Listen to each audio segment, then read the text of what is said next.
just may have the biggest election upset in the history of this country. We finally have a viable third-party candidate, and that is... Oh yeah, I'm sorry, I'm not supposed to comment on it or opine on it. I am just supposed to report the facts, and the fact is we now have a third-party candidate, just announced his candidacy yesterday, and that is Dr. Frankenstein. What? You serious? Frankenstein, Frankie. Oh, we're just going to call him Frankie from now on. And we've got a couple of interesting perspectives on this. Marissa, what is trending on Twitter about Frankie these days?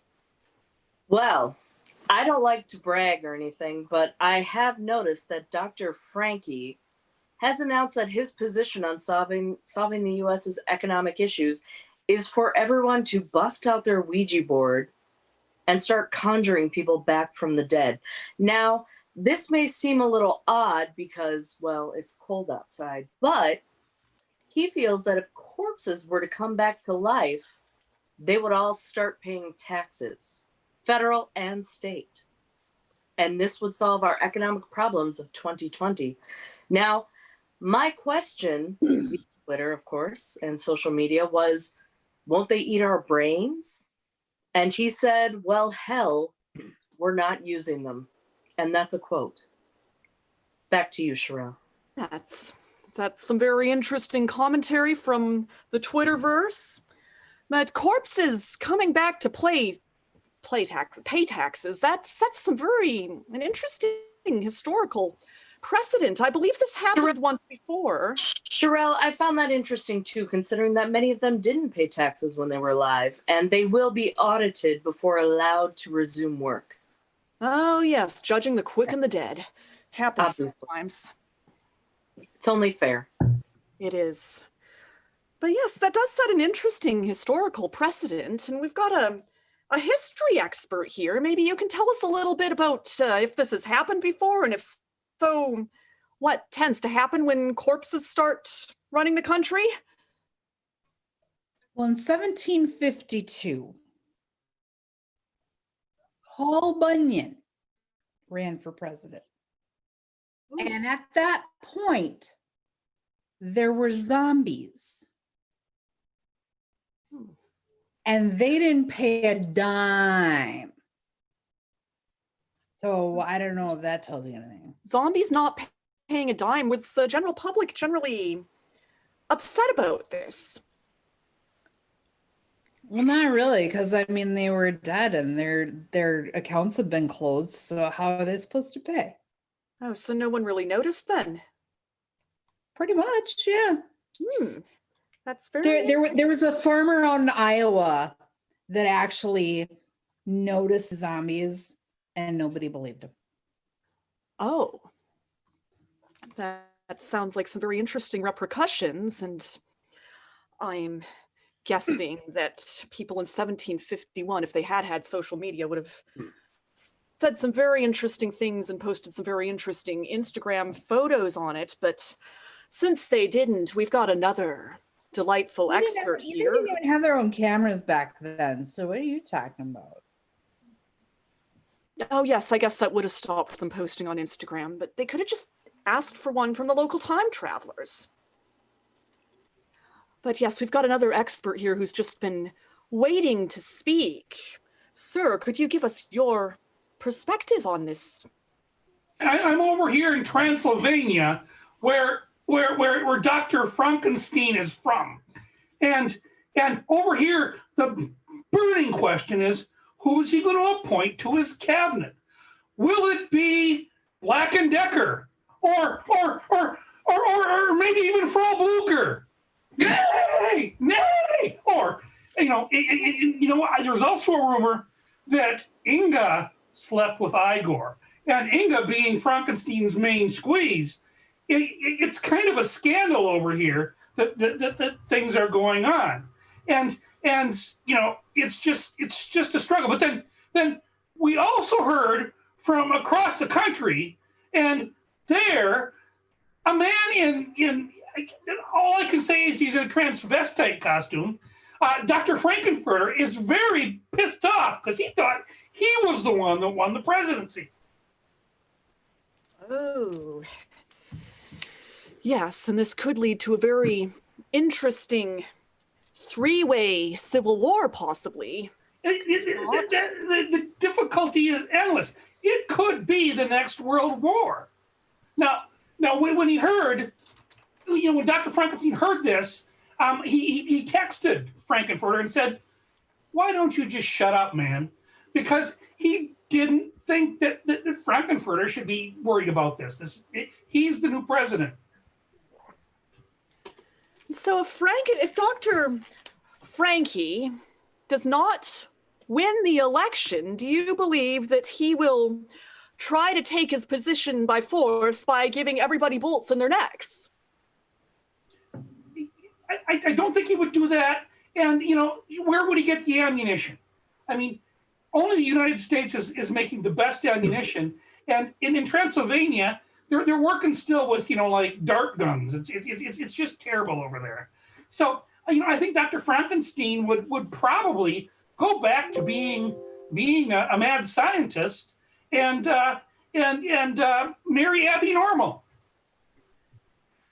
That makes sense, and I take it that, what was his name? Count Dracula and his followers aren't too pleased about his presence there. It's competition for most interesting Halloween monster with an election year going on as well. Well, the Frankenstein monster is so huge. He's huge. And that darn, all they'll do is just get out a cross and some garlic and that Transylvanian doctor guy will go away. Because, Frankenstein knows how to handle him. And have we heard anything have there been any interesting social media posts from Count Dracula's account recently? Frankly, Sherelle, I need to back up for a moment because I heard what Mark said, and Mark, I need to address this. You made the accusation of hanky-panky. Okay. Frankly, she has addressed this issue because supposedly it happened back in 1752, as our historian will confirm. But she has addressed this on Instagram saying that willies are the first to decompose. Therefore, this never happened. So your optimism, I appreciate it, but it has been addressed. Therefore, as far as Dracula, he's not fond of the zombies, but says there will be enough food for all the vampires. But the decomposed Willie was Dr. Frankenstein the First, and he was Frau Blucher's boyfriend. Well, they don't recognize any true gender or orientation because that would be politically incorrect. Even in 1752, let's be honest, they just didn't talk about it. There were accusations of him groping ankles, trying on shoes. It's a little scandalous, but we've moved on to maybe helping women shave their armpits. I don't want to be vulgar, so we won't get into that. But he's moved on. He denies all accusations, saying that he does nothing of the sort. This is all over his MySpace page. So, again, but so is he. Still using MySpace? Science says he's a liar. Well, scientists in China have said he's a liar. I think our historical expert wants to weigh in on this. Nobody uses MySpace anymore, so whatever. But that brings up an important point, though, that Count Dracula in 1252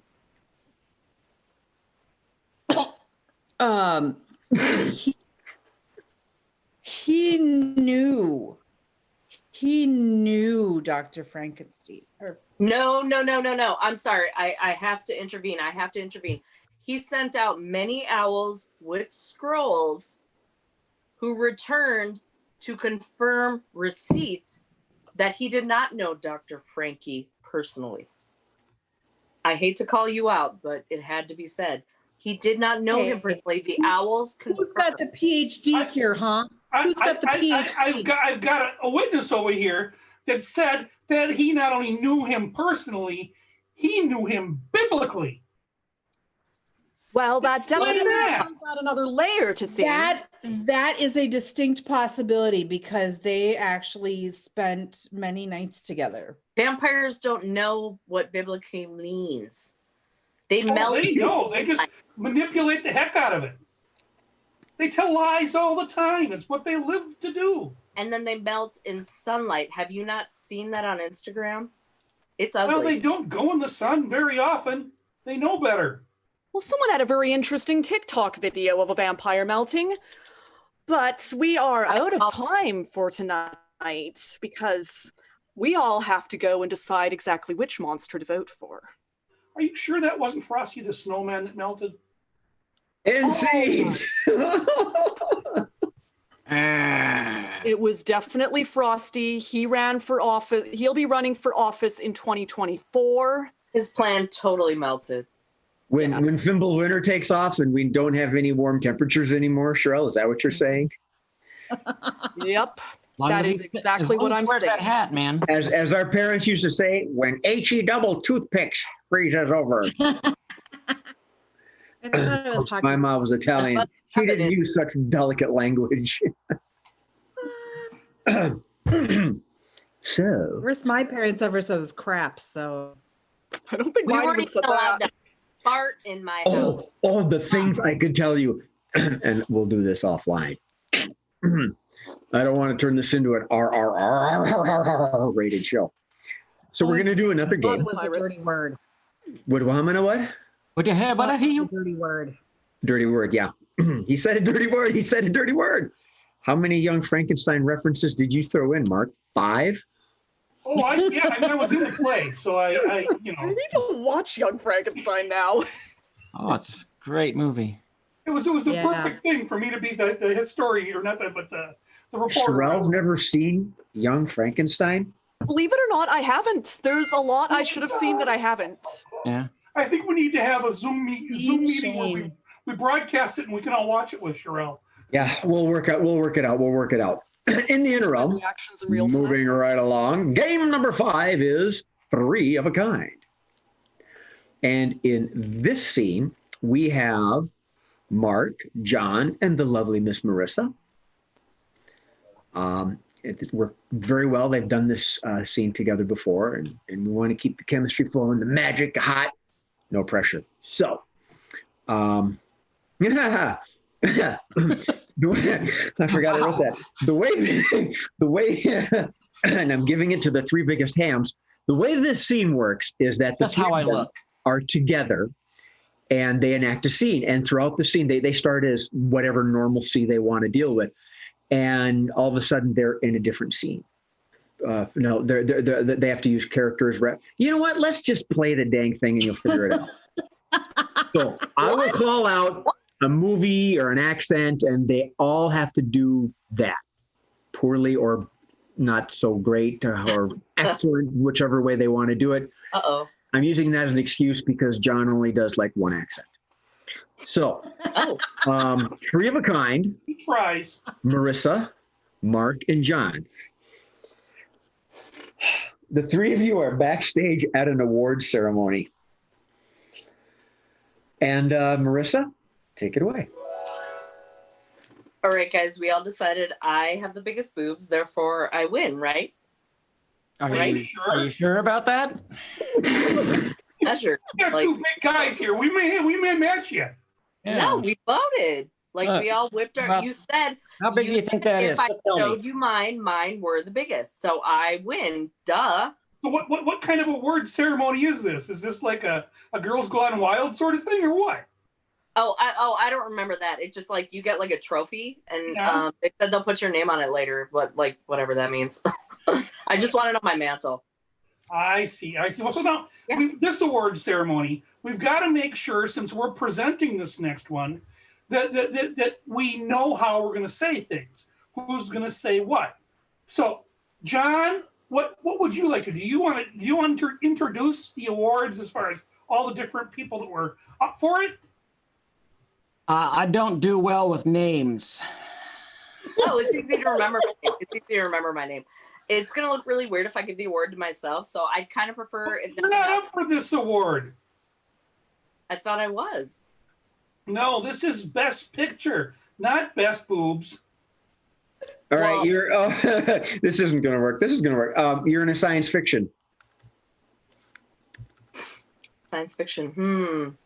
Yeah, your strong suit. We have to take samples to determine who wins Best Picture.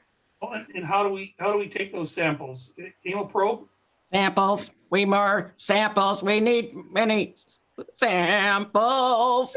Yes. Yes, I know robotics, but our samples, we need to get, and you can analyze them. It is your thing to analyze them. We'll take Analyze. swabs, and then we stick the swabs in your mouth, and you can tell us what the composition is. Oh, swabs from your ass ain't going in my mouth. Fool me once. Yes. You know what I'm saying. Robotics has got John, some is that software. my Yeah. assistant? No. Nobody said anything about ass swabs. No, you said it tickled last time. It's okay. But we're gonna swab the contestants. Right.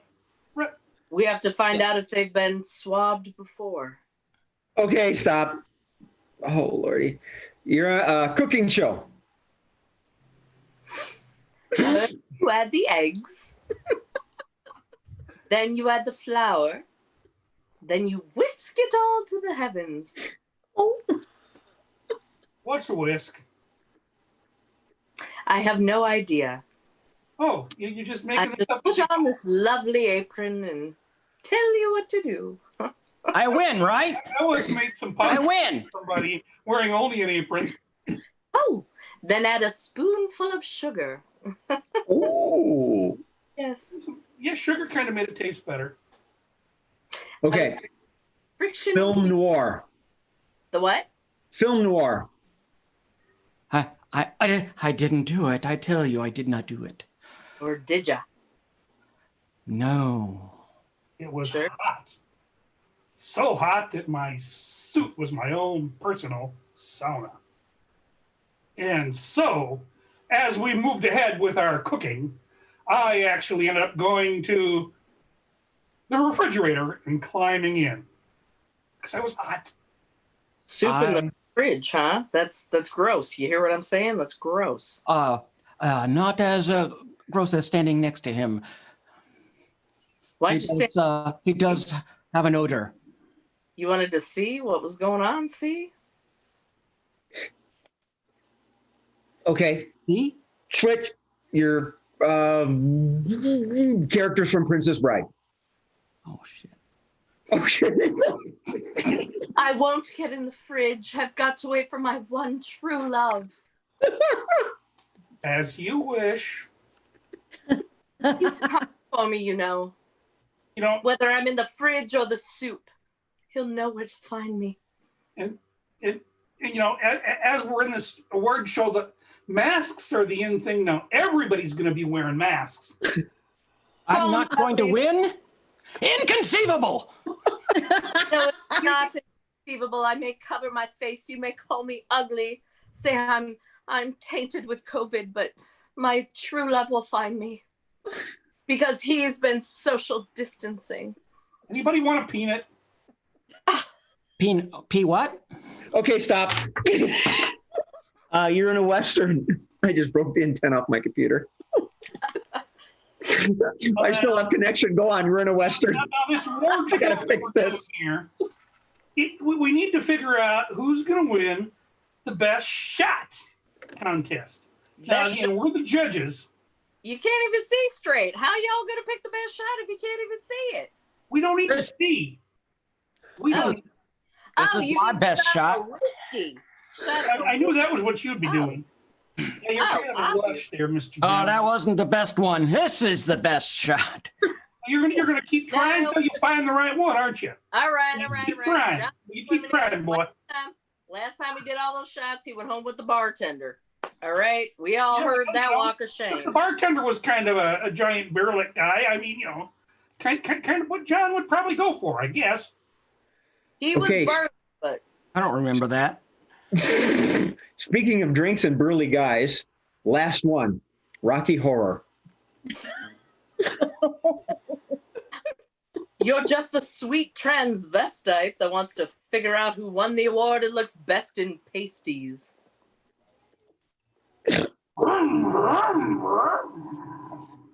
Oh, I love it when it revs. Oh, that's lovely. John, stop it. You won last year for your teddy. Quit trying to cheat. Let's do the time warp again. I think that's the Macarena, Leo. What? I think that's the Macarena. Well, you know, I don't know the actual time warp thing. No, you do. We went over it in your leotard when you were practicing wearing your teddy and your And I really should have worn a dance belt. I've got no neck. Tell me I needed a dance belt. It was like Kinky Dancing with the Stars. Remember, we made you win the award. Oh, okay. Okay, that's what it was about. All right, well. We did not spend 8 hours in front of that mirror for I just nothing. felt like it was hanging out all over. Well, yeah. Okay, end scene. On a related note, Mark, I can teach you how to play time warp. I know it on the guitar. Ooh, I think that's an invite. Oh, my stomach actually hurt on that one. That was really good. Okay. That means I have to replace the hat because it's the last game. The quickies. All right. I have a list of thingies here. All right. The thingies, I do. I have a list of them, a group of, I have, hang on. I hope mine made the list. Everyone had their hats on. I grabbed two I didn't know, and I realized this wouldn't fit. So this was my son's when he started rollerblading, and what the heck was he doing? Snowboarding. He was snowboarding. Oh, look. Well, good on you. Yeah. Stop! Big head. All right, I have to wear this for the assaulting humor that you guys people do. All right, the quickies, round number 1. Dramatic pause. Things you can say about your dinner, but not your significant other. Things you can say about your dinner, but not your significant other. Oh, this is raw. M.A.? Hot and spicy. John? That tasted good. Mark? That's just a little too fatty. M.A.? I don't think I can eat the whole thing. Marissa? Oh, this is not what I ordered. Sherelle? That was way overdone. John? Yeah, I'm gonna save the rest for tomorrow. Marissa? Can you take this back? You took mine. Did she really? Nice. Yes. Okay. All right, we'll move on. All right. Oh, almost on the same vein. Well, at least in our humor. Things you can say to a toddler and a drunk. Things you could say to a toddler and a drunk. All right, go ahead, M.A. Get up off the floor.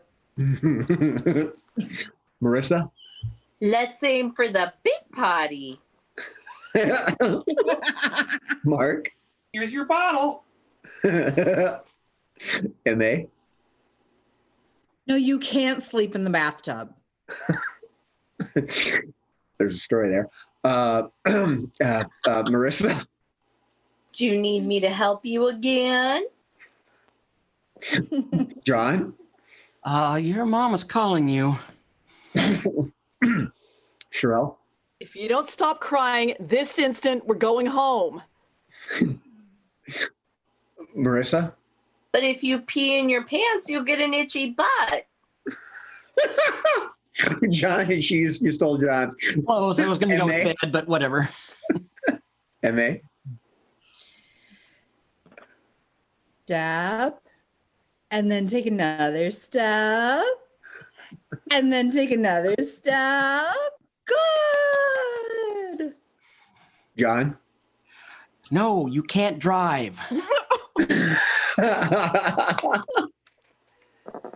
Marissa?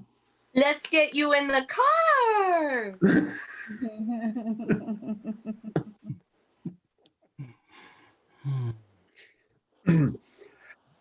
Yes. Okay. Yes, Marissa. Sorry, Murph is talking to me. Yes, MA. Will you just lay down and take a nap? Okay. And this is. Oh, did someone make a poopy? Marissa?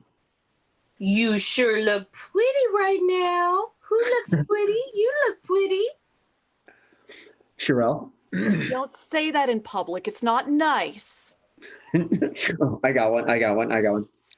Use your words. Come on, use your words. MA.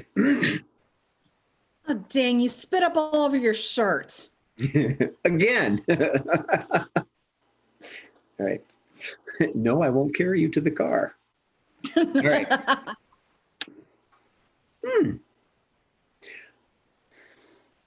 Weird opening statements to the judge and jury. Weird opening statements to the judge and jury. Judge and jury. I made a tongue twister for myself and didn't know it. Yes, MA. Ladies and gentlemen of the jury, you like my outfit? Is it good? Great. Yeah. I look good. Marissa. Before we begin, I want you all to know I am willing to see any one of you outside of this courtroom. Like for fun. John. Ladies and gentlemen of the jury, just because my client is clearly guilty. Hold on. Mark. Ladies and gentlemen of the jury, oh, look, a squirrel. Marissa. So if we were to say I was guilty, but like I admitted it, would that be bad? Or should I like stick with my lawyer in the not guilty thing?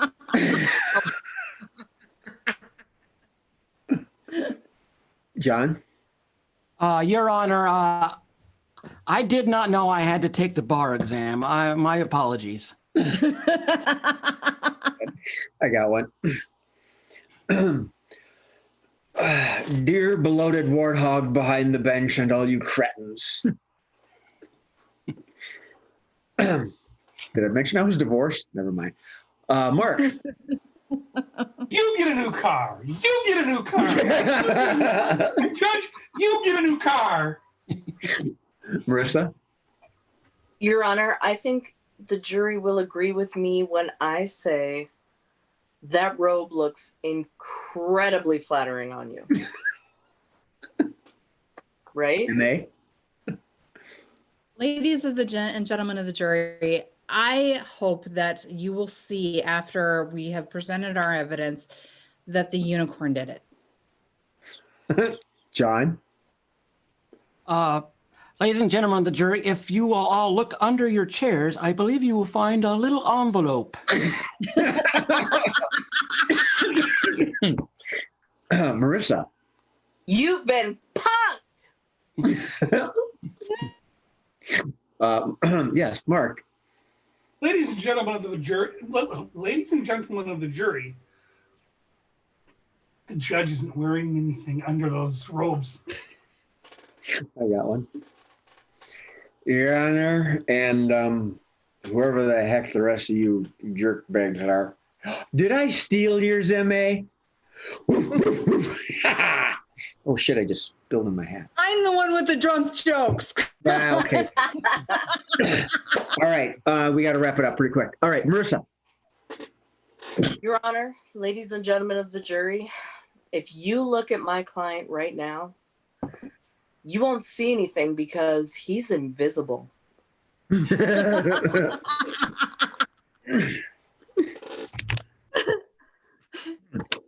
Your Honor, ladies and gentlemen, the guilty. My client is guilty. Oh, the other side. Of performing his duty, and he didn't. Right. Okay.